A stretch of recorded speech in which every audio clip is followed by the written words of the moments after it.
Hey band, choir, and orchestra directors. Is your music ensemble struggling to make progress on their literature? If so, it is definitely worth taking a look at your talk to practice ratio in rehearsal, and that's what we're going to talk about today. Mid-year, when we are knee-deep in curriculum, it can be easy to lose sight of how much you're actually lecturing the kids versus how much playing or singing they're doing. To diagnose if this is a problem for you, you can try one of two things. Number one is to videotape an entire class of your self-teaching. Then when you have some time later, go back, sit down with a stopwatch, and keep a tally of exactly how many minutes of your 45 or however many minute class you are talking. Of course, there will be days when you need to talk more, such as when you're teaching a new concept or something similar.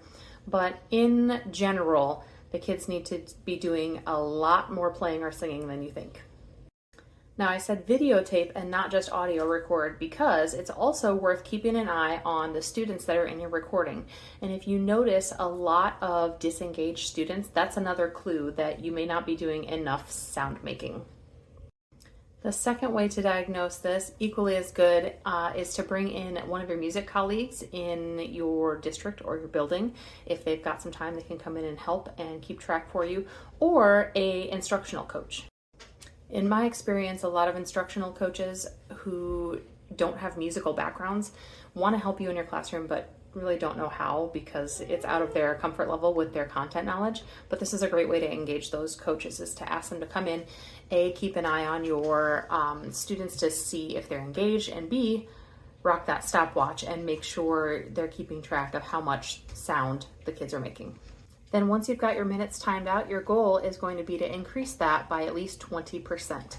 And this is something that you have to kind of devise some strategies to and really push yourself into making happen in your class. So when you're feeling the urge to over-explain or tell an extra story, it's important to tamp down that urge and ask them to play or sing more. After a week or so of faster paced rehearsals, I bet you'll like where you end up in terms of your progress. That's it for today's teacher tip. Good luck with your rehearsals, and we'll catch you next time.